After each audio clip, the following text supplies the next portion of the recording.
Utilizando aviones de reconocimiento, la Luftwaffe escudriñó las costas británicas en busca de objetivos marítimos. Ni bien los identificaba, la información era rápidamente transmitida a los JU-87, destinados a cortar las líneas británicas de aprovisionamiento. En los oscuros días que siguieron a Dunkerque, los Stuka pudieron causar desastres en los barcos británicos. Pero pronto la superioridad de los bombarderos sería desafiada y su debilidad expuesta.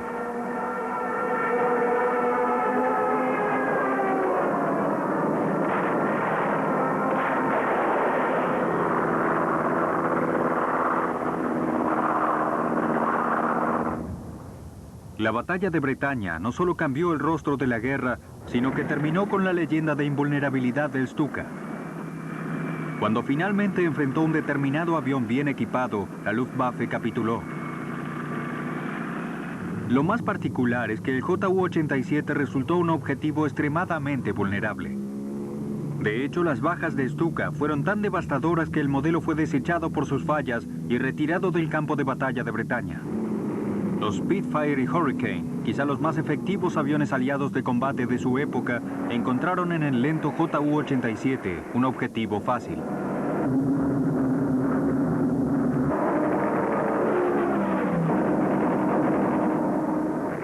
Una vez que la vulnerabilidad del modelo fue demostrada sobre Inglaterra, la jerarquía de la Luftwaffe decidió relegar al JU-87 a escenarios menos intensos.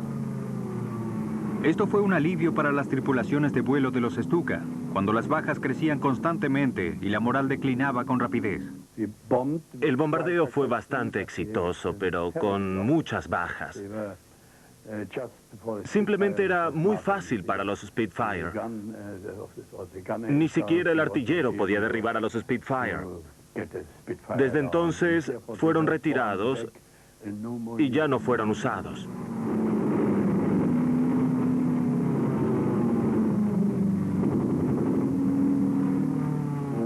Aunque ahora el mito de los Stuka era eliminado, el modelo fue una parte integral y crítica del plan bélico alemán.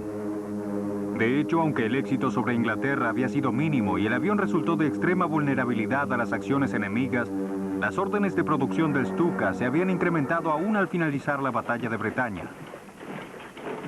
La revisión del nuevo rol de los Stuka llevó a la conclusión de que en realidad el avión había sido solo una compañía para la anticuada artillería e infantería.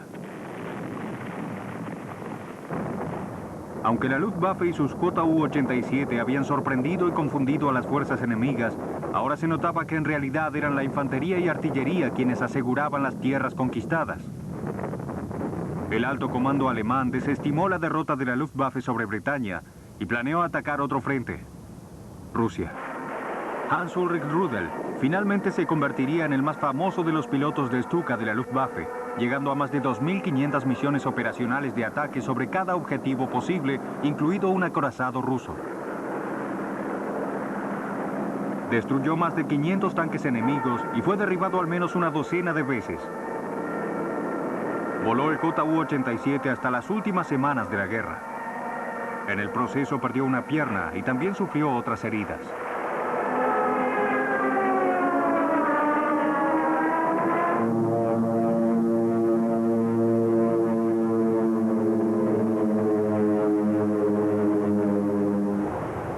Mientras las fuerzas aliadas comenzaban su preparación para el día D, las fuerzas alemanas intentaban mantener la paridad y una moral alta. Aunque la batalla de Bretaña había definido un cambio de tendencia en la guerra, en ambos lados los combates eran intensos y Hitler aún estaba convencido de que la victoria estaba cerca. Sin percibir la realidad, en África del Norte luchaban hasta morir ante los aliados del Eje y los grupos de combate. Aunque los británicos encontraban mucha resistencia, la llegada de los norteamericanos y la rápida recuperación de hombres y maquinarias inclinaba la ventaja en favor de los aliados. En una réplica de la situación en Europa, el JU-87 maniobraba en cielos indefensos. A pocos meses de la llegada de cazas aliados competentes como los Hawker Hurricane británicos y los Curtiss Warhawk norteamericanos, el éxito sería neutralizado y los pilotos de Stuka percibirían una vez más su extraordinaria vulnerabilidad.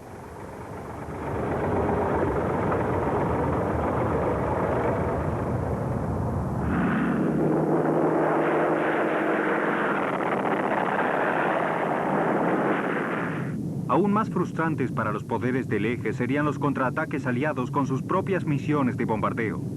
El Douglas A-20 Havoc, que fue visto con insignias británicas, probó ser letal contra los grupos de combate de África y las fuerzas fascistas, que ahora se encontraban tan vulnerables como se habían sentido los aliados durante los primeros días de combate de los Stuka. Una vez más, la pérdida de la superioridad aérea había demostrado el talón de Aquiles del JU-87.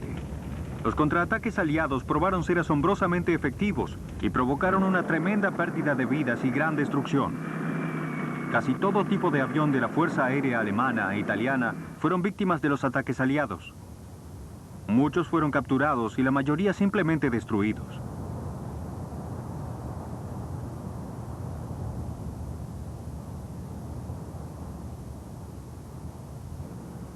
Mientras la guerra en África llegaba a su inevitable final, Kesselring y sus allegados continuaban ostentando un halo de inminente victoria. En Alemania, a medida que la guerra se tornaba más desesperante, Hitler también desplegaba una mueca de invencibilidad, mientras el mundo a su alrededor se preparaba para colapsar en medio del caos. Pero aún quedaban dos pequeñas victorias en Yugoslavia y Grecia. En ambos casos se utilizaría el probado método Blitzkrieg de ataque.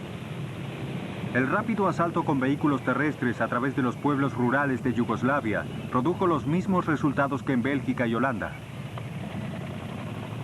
Pero la rigurosa campiña yugoslava proveería la cubierta que protegería a un movimiento de resistencia particularmente tenaz, que se formaría más tarde.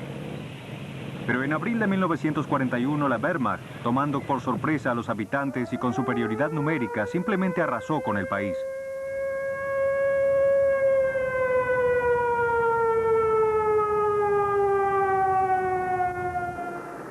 Otra vez era trabajo de los Stuka.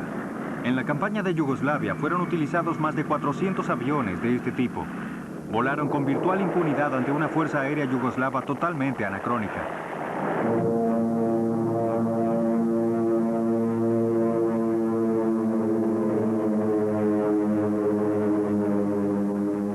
De muchas maneras, este era el medio natural para los Stuka. Las colinas empinadas y los valles permitieron a los transportes terrestres alemanes la posibilidad de llegar a los caminos y huellas, pero los Stuka podían llegar a los objetivos inaccesibles.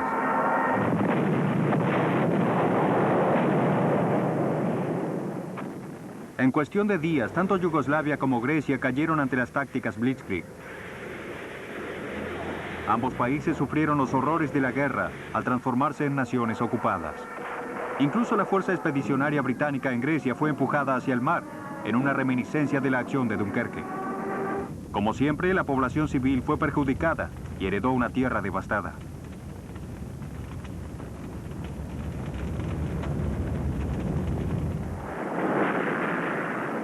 La campaña de Grecia también involucró a la Fuerza Aérea Italiana. Algunos de estos eran JU-87 de construcción italiana, parte de los 600 que otorgó la compañía Breda bajo licencia.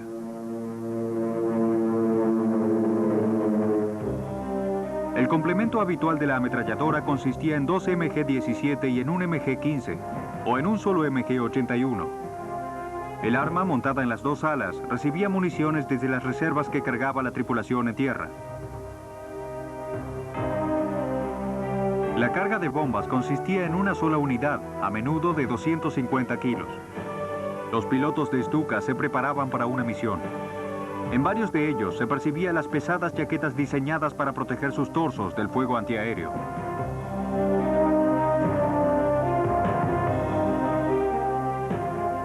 Los JU-87 de la Fuerza Aérea Italiana parten a una misión.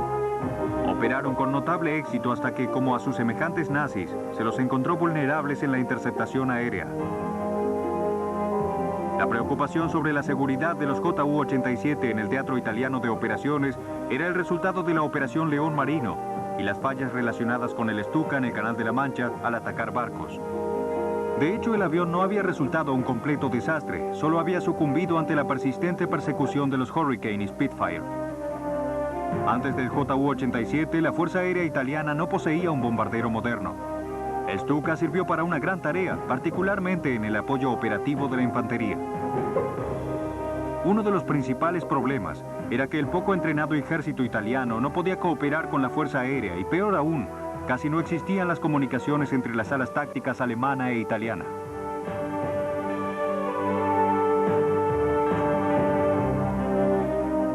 Para mediados de 1941, el Ju-87 debió haber sido reemplazado. Un bombardero muy mejorado y con 2 motores, el Messerschmitt 210 Hornet, había sido planeado y también probado personalmente por Ernst Udet. Pero el 210 fue un desastre inimaginable. Y además de no funcionar bien, ya habían fabricado 1000 unidades antes de detectar sus fallas. Como resultante, el Ju-87 debió regresar al combate y aún en 1943, cuando los alemanes comenzaban a producir aviones a reacción, no menos de 1000 Stuka salieron de las líneas de producción. Estaban completamente obsoletos por su diseño, aunque aún podían cumplir los roles básicos.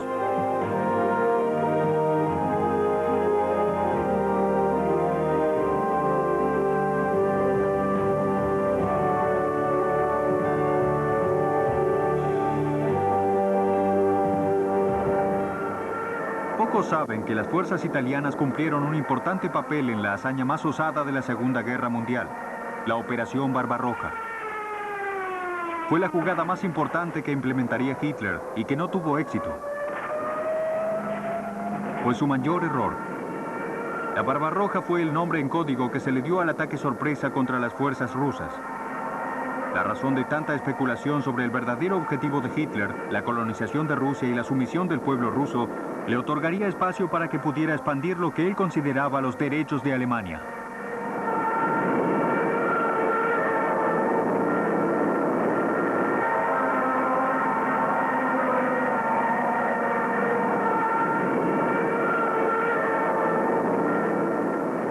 Se emplearon no menos de 290 Stuka alemanes junto a 3 millones de hombres, 600.000 vehículos y 7.000 cañones.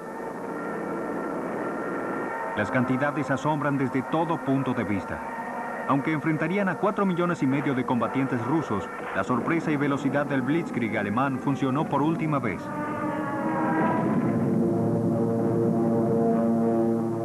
Esta batalla fue la mayor de toda la historia.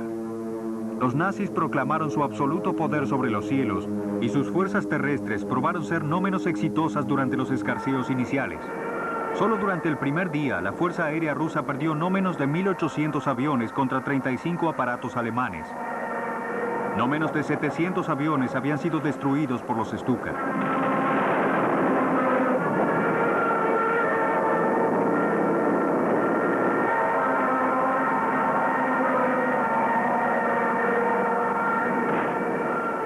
Aunque la Luftwaffe empleó otros bombarderos como el Ju-88 de 2 motores, la verdad es que la mayoría de los primeros bombardeos de la Operación Barbarroja fue llevada a cabo por los Stuka.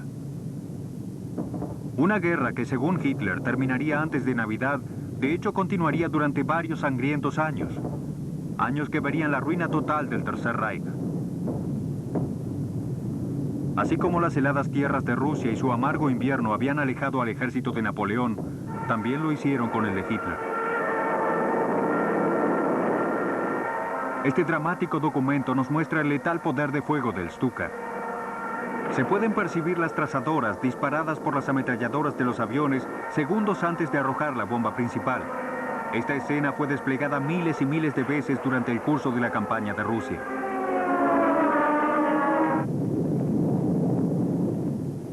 Para entonces, todas las modificaciones para mejorar y mantener competitivo al 87 con los aviones aliados estaban casi agotadas. La Luftwaffe había implementado un sistema para reducir peso en el tren de aterrizaje y conseguir un mejor aterrizaje en terrenos lodosos.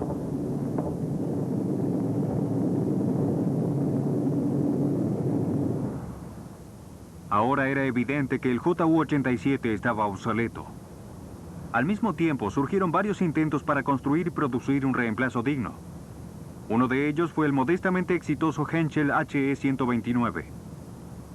Aunque levemente más rápido que su predecesor y no tan maniobrable, su piloto estaba mejor protegido y tenía más capacidad para diversas armas.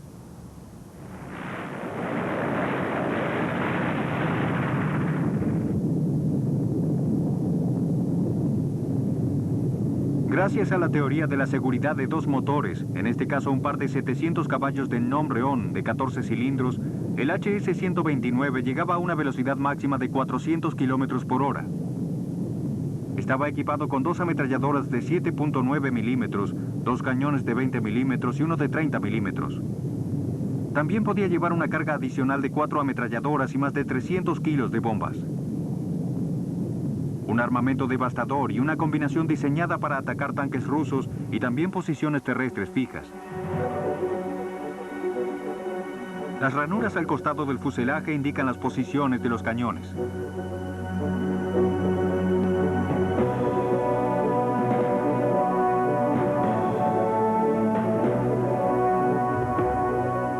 Los intentos iniciales de este modelo en Rusia y África del Norte, con resultados ambiguos, tuvieron un efecto menor en la decisión de la Luftwaffe de equipar unidades adicionales con el HS-129.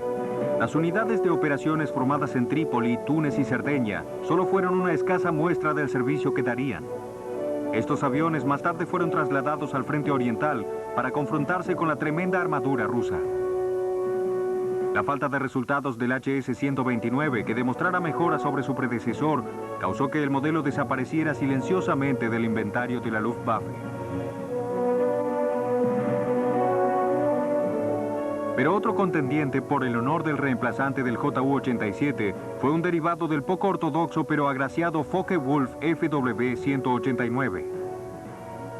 Inicialmente revelado durante 1941 como monoplano de cooperación con el ejército y reconocimiento, se lo denominaba Das Fliegende Auge, el ojo volador.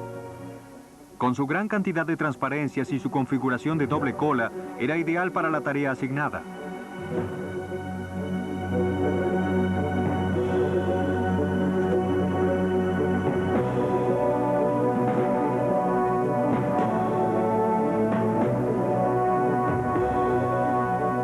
Para el final de la guerra fue construido un total de 828 FW-189 y estos llegaron al servicio en casi todos los frentes. En el norte de África fue usado intensamente y también en el frente oriental. Asombrosamente, aunque daba una fuerte impresión de fragilidad, el FW-189 era un avión sólido y elástico. Su utilidad sobrepasó las expectativas y probó ser un blanco difícil para los aviones aliados. Esto se debía en parte a su sorprendente agilidad, su capacidad para absorber considerable castigo y su armamento defensivo modestamente efectivo. Hasta llegó a sobrevivir al aplastante ataque del notorio Tarán ruso. A veces regresaba a la base con la mitad de la superficie de su cola horizontal y vertical.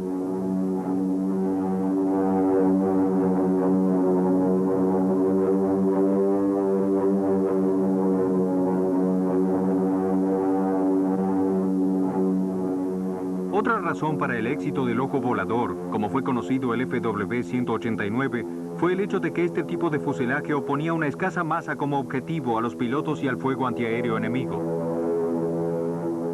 Esto y el hecho de que el avión era el favorito de las tripulaciones de tierra y de aire, hizo que la Luftwaffe pensara en otras tareas en las cuales emplearlo, más allá de las misiones de observación.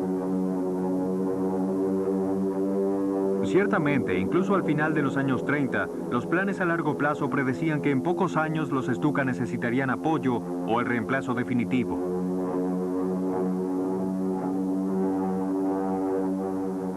Durante 1938 fue iniciado un programa de pruebas destinado a desarrollar una variante blindada del Focke-Wulf de 2 motores para ataque terrestre. Y el prototipo del FW-189 fue probado con modificaciones en su fuselaje. El resultante prototipo del FW-189C, equipado con un fuselaje blindado que apenas tenía lugar para que el piloto y el artillero estuvieran espalda contra espalda, voló menos de un año antes del comienzo de su construcción. El HS-129, levemente superior, ganó en la competencia de vuelo. Y el avión para ataque terrestre FW-189 desapareció en la oscuridad.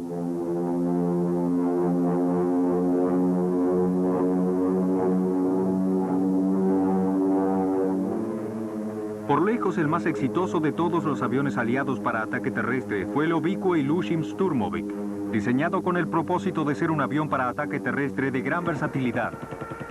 Ostentaba una extraordinaria reputación como destructor de tanques. Respetuosamente, los alemanes se referían al Sturmovik como muerte negra, y fue reverenciado por los rusos que lo llamaban tanque volador o jorobado. Otras fuerzas aéreas aliadas percibieron el gran potencial de los aviones blindados para ataque terrestre.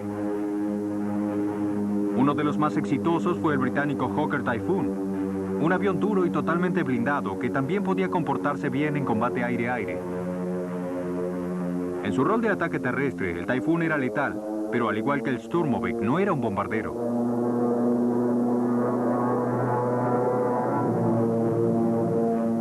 En lo que respecta al Teatro Europeo de Operaciones, el título al mejor bombardero monomotor basado en tierra pertenece casi con exclusividad al Stuka. Es verdad que tanto los británicos como los norteamericanos convirtieron varios aviones caza para que desarrollaran misiones similares, aunque ninguno debió hacerlo de la manera del JU-87. A medida que la guerra llegaba a su inevitable final, cientos de ejemplares del hijo pródigo de Ernst Udet serían vistos abandonados por toda la nación.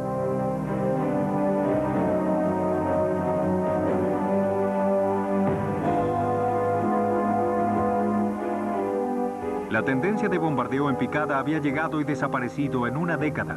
Había sido sobrepasada por la modernización aliada en el visor de bombardeo.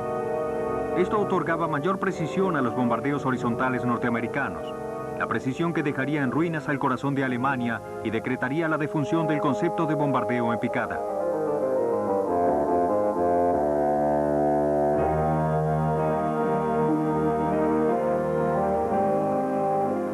El testamento de una forma de guerra totalmente diferente, adaptada de una idea americana y desarrollada con pasión por la resurgida Luftwaffe, pero solo probada en parte. El bombardero Stuka continuaría para realizar otras tareas de ataque terrestre y destructor de tanques, simplemente porque no había disponible otro avión.